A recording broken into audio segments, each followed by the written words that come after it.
Coming here is like a blessing for me.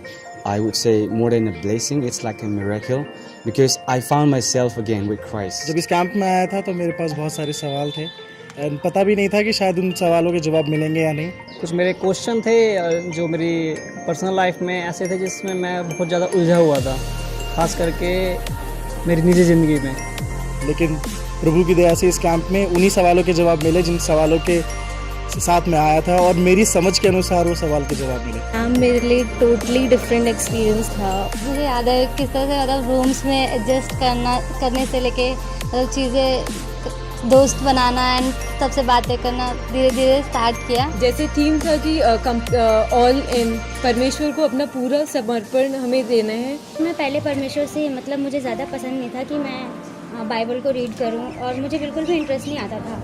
मैं कभी भी अपने आप बाइबल उठा के नहीं पढ़ती थी, बट यहाँ पे आने के बाद मुझे ऐसा लग रहा है कि मैं परमेश्वर को अपना ऑल इन दे पा रही हूँ। जितने भी हमने सेशन हुए, मॉर्निंग का डिवोशन हुआ और उसमें मैंने बहुत कुछ सीखा। ये जो एक सेशन हुआ यहाँ पे सेल्फ रिस्पेक्ट का, उससे मैंने बहुत कुछ सीखा कि अपने लिए क्या करना है और किस तरीके से अपने आप को बढ़ाना है। जो पूरी टीम है बहुत फ्रेंडली है और बहुत अच्छे से मतलब सब कुछ सिखाना चाहती है ये टीम, और आप किसी से भी आप कुछ भी शेयर कर सकते हैं, कोई भी प्रॉब्लम नहीं है यहाँ पे। जो बातें हमने सीखी हैं उसको अपने एक्शंस के द्वारा लोगों तक दिखा सकते हैं और बता सकते हैं कि हम एक मसीह के एक गवाह हैं। When I came here, I learned so many things about respect, love, faith, obedience, sacrifice.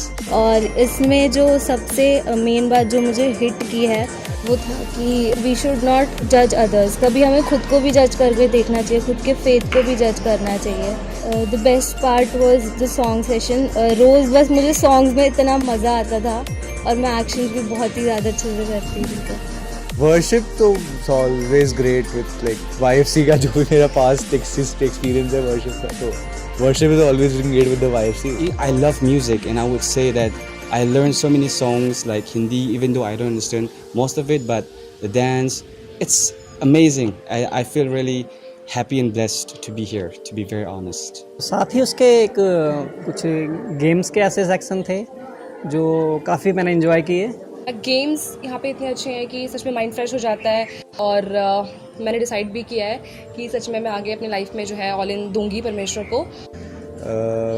इस कैंप से जो मैंने बात सीखी अच्छी वो मेरे लिए ये थी कि वो सब जा रहे हैं हेवन जो जिनने क्राइस्ट को ऑलरेडी एक्सेप्ट कर चुके हैं, कि मैं अगर कुछ भी कर लूँ इस दुनिया में तो उससे फ़र्क नहीं पड़ेगा, बट जो चीज़ ऑलरेडी क्रॉस पे हो चुकी है मेरे लिए उससे फ़र्क पड़ता है। जो लर्निंग पार्ट था वो मेरे लिए सबसे ज़्यादा मतलब बेनिफिशियल रहा है, जिसमें लर्निंग में मतलब जितने भी सेशंस थे, चाहे वो पर्पस को लेकर था एंड फेलियर्स को था, फियर पे था, तो उन सब में कुछ ना कुछ ऐसी चीज़ें सीखी है जो प्रैक्टिकली मुझे लगता है कि कहीं ना कहीं मैं उन सब चीज़ों में लैक कर रही थी। तो मतलब एक सेशन जैसे सोशल मीडिया के लिए मुझे ऐसा लग रहा है मैं मतलब पूरा टाइम फ़ोटोज़ वगैरह ले रही हूँ तो इसलिए ताकि लोगों को दिखा सकूँ। एंड एक्चुअली रियल क्या है कि मुझे बस दिखाना है कि मैं खुश हूँ, एंड डीप इनसाइड मुझे खुद रियलाइजेशन है कि कितना मतलब उदास हूँ, बात नहीं करी, बट यहाँ पे सीरियसली मैं बहुत खुल के हंसी। तो मैंने बहुत सारी चीज़ें सीखी हैं कि हमें हमारा पर्पस होना चाहिए ताकि हम उसे अचीव कर सकें और हमें अपने वे में नहीं बल्कि परमेश्वर के वे में चलना है। मैंने बहुत इन्जॉय किया worship, games and actions. I would say this is the first time I have surrendered myself, and once I go back, I would share the message to my family. और ये बेस्ट कैंप था मेरी life का। बहुत कुछ बदलने वाला है इस कैंप के जरिए।